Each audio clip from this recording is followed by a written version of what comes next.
नमस्कार EPS pension धारक, आप लोगों के लिए बहुत बड़ी खुशखबरी आ चुका है क्योंकि ये आज का लेटेस्ट न्यूज है जो कि न्यूनतम 7500 पेंशन की मांग की जा रही है और 4 महीने का एरियर प्लस महंगाई भत्ता कितना मिलेगा, 4 महीने का एरियर एक साथ मिलने वाला है। इसीलिए आपको आज के इस लेटेस्ट बने रहना है। देखिए, केंद्रीय कर्मचारी और पेंशनर अपडेट 2026, यह थोड़ा मिस्टेक हो गया पीडीएफ बनाते समय। यह महंगाई राहत और 8वें वेतन आयोग की रूपरेखा 65 लाख कर्मचारियों और पेंशनर के लिए वित्तीय स्थिति, एरियर और संरचनात्मक सुधारों का आधिकारिक विश्लेषण, डीआर अपडेट, पीसी डिमांड के बारे में और सैन्य और नागरिक वेतन सुधार के बारे में और ओआर, ओपी और अतिरिक्त पेंशन नीतियों के बारे में जानेंगे। ये भ्रम का निवारण, अप्रैल और मई की पेंशन में क्या अंतर है। देखिए, यथा स्थिति और वृद्धि, यानी कि इसमें क्या अंतर है, इसमें सामान्य था और इसमें वृद्धि होने वाला है। देखिए, अप्रैल 2026 स्थिति कोई बदलाव नहीं, आधिकारिक बैंकिंग संदेशों के अनुसार मार्च की ही दर लागू रहेगी, अतिरिक्त राशि की उम्मीद ना कर रखें। और जो कि मई का है, मई 2026 का नई दरें और पिछला बकाया एक साथ जुड़कर खाते में आएगा। वास्तविक वित्तीय लाभ इसी महीने से दिखेगा। वित्तीय तुलना, अप्रैल बनाम मई का भुगतान, जो कि मापदंड क्या होने वाला है और अप्रैल 2026 और मई 2026 के बारे में क्या होने वाला है। देखिए, महंगाई राहत 58% जो कि पुरानी दर थी अब बढ़कर 2% की वृद्धि होकर 60% हो जाएगी और एरियर में पहले शून्य था, लेकिन हाँ, जनवरी से अप्रैल तक 4 महीने का एरियर आपको एक साथ मिलेगा। कुल भुगतान का अनुमान जो कि सामान्य अप्रैल में होगा लेकिन मई में काफी अधिक होने वाला है। अपनी वित्तीय योजना मई महीने के बढ़े हुए भुगतान को ध्यान में रखकर बनाएं। प्रशासनिक प्रक्रिया, घोषणा के बाद भुगतान में देरी क्यों होती है। देखिए, आधिकारिक घोषणा, अधिसूचना और सॉफ्टवेयर अपडेट, बैंकिंग चैनल जो कि जल्दी काम नहीं करती है और अंतिम भुगतान, यानी कि सरकार द्वारा डीए डीआर में वृद्धि का ऐलान अभी नहीं हुआ है। आधिकारिक आदेश जारी होना और पेंशन वेतन प्रणालियों को अपडेट करना है। बैंकों द्वारा नई दरों को अपने सर्वर और भुगतान प्रणाली लागू करने में थोड़ी सी देर हो जाती है। सभी प्रक्रियाओं के पूरे होने के बाद नई दर और एरियर के खाते में ट्रांसफर हो जाएंगे। इन सभी चरणों में समय लगता है, इसलिए अप्रैल में पुरानी दर लागू रही और मई से नई व्यवस्था काम करेगी। खंड 2 में क्या समझने वाले हैं, 8वें वेतन आयोग का ब्लूप्रिंट और संरचनात्मक सुधार, यानी कि देश भर के सैनिकों, पूर्व सैनिकों और पेंशनरों द्वारा सरकार के समक्ष रखी गई व्यवस्थित मांगे। इसका मुख्य उद्देश्य क्या था, वर्तमान वेतन और पेंशन प्रणाली में मौजूद गहरी असमानताओं को जड़ से खत्म करना और एक न्याय संगत व्यवस्था स्थापित करना। देखिए, प्रमुख मांग क्या है, जो कि मिलिट्री सर्विस पे एमएसपी में समानता, यानी कि वर्तमान स्थिति एमएसपी रैंक के आधार पर विभाजित। और दूसरा क्या है, मूल तर्क, समान जोखिम, समान एमएसपी, सेना में काम करने वाले हर जवान को युद्ध और कठिन परिस्थितियों में एक समान जोखिम का सामना करना पड़ता है। और तीसरा क्या है, प्रस्तावित समाधान, जोखिम का स्तर रैंक देखकर तय नहीं होता, इसलिए सभी रैंकों के सैनिकों के लिए एमएसपी पूरी तरह एक समान होनी चाहिए। प्रमुख मांग क्या है, फिटमेंट फैक्टर, यानी कि असमानता को दूर करना।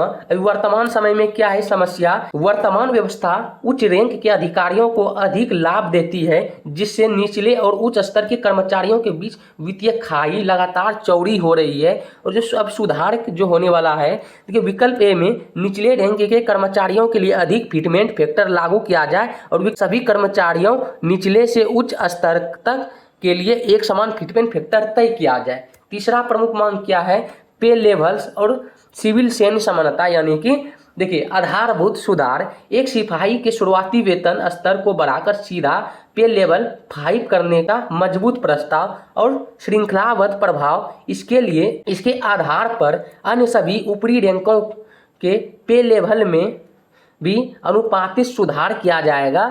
और अंतिम लक्ष्य क्या है, सिविल और सैन्य कर्मचारियों के लिए लंबे समय से चली आ रही वेतन असमानता को पूरी तरह समाप्त करना है। देखिए, प्रमुख मांग क्या है, एसीपी और एमएसीपी प्रणाली में सुधार। देखिए, कारण इसका क्या है, सशस्त्र बलों में जब पद की उन्नति हो जाती है, उसके अवसर पर पिरामिड संरचना के आधार पर अत्यधिक सीमित होते हैं, यानी कि 5 वर्ष प्रथम सुनिश्चित वित्तीय उन्नयन होता है और 10 वर्ष द्वितीय सुनिश्चित वित्तीय उन्नयन होता है और 15 वर्ष पे तृतीय सुनिश्चित वित्तीय उन्नयन होता है। समयबद्ध आर्थिक सहायता सुनिश्चित करना ताकि पदोन्नति यानी कि पद जब बढ़ाया जाता है न मिलने पर भी सैनिक को आर्थिक नुकसान ना हो।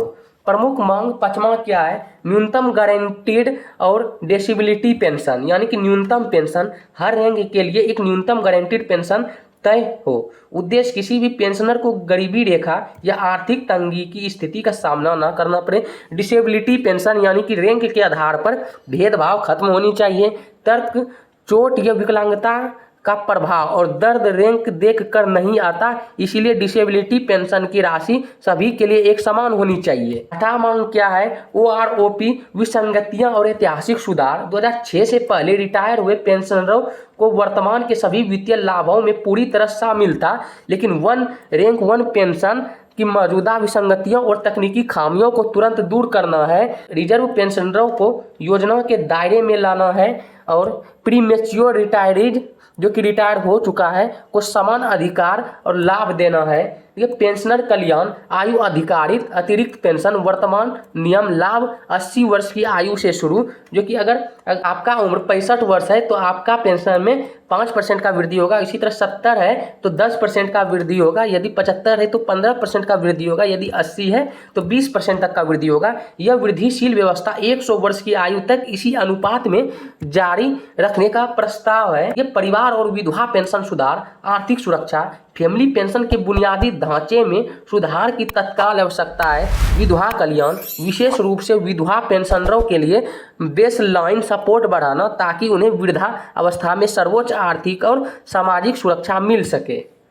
विश्लेषण मैट्रिक्स वर्तमान नियम बनाम 8वें वेतन आयोग के प्रस्ताव, जो कि मापदंड और वर्तमान नियम क्या है और जो प्रस्तावित मांग क्या है। कम्यूटेशन रिकवरी 15 वर्ष का समय और इसको घटाकर कितना किया जाएगा प्रस्तावित मांग के तहत, अब 11 वर्ष किया जाएगा। और मूल पेंशन अंतिम वेतन का 50% और जो कि अब जो प्रस्तावित मांग है इसमें 67% से 70% तक किया जाएगा, जो कि ऐतिहासिक बदलाव होगा।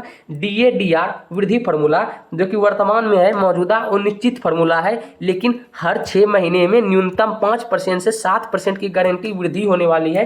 18 महीने का एरियर और अंतिम सलाह क्या है? एरियर अपडेट, कोविड काल के 18 महीने के रुके हुए एरियर का मामला अभी भी सरकार के पास विचाराधीन है। इस पर अभी तक कोई अंतिम या आधिकारिक फैसला नहीं हुआ है। आधिकारिक सलाह क्या है? अफवाहों और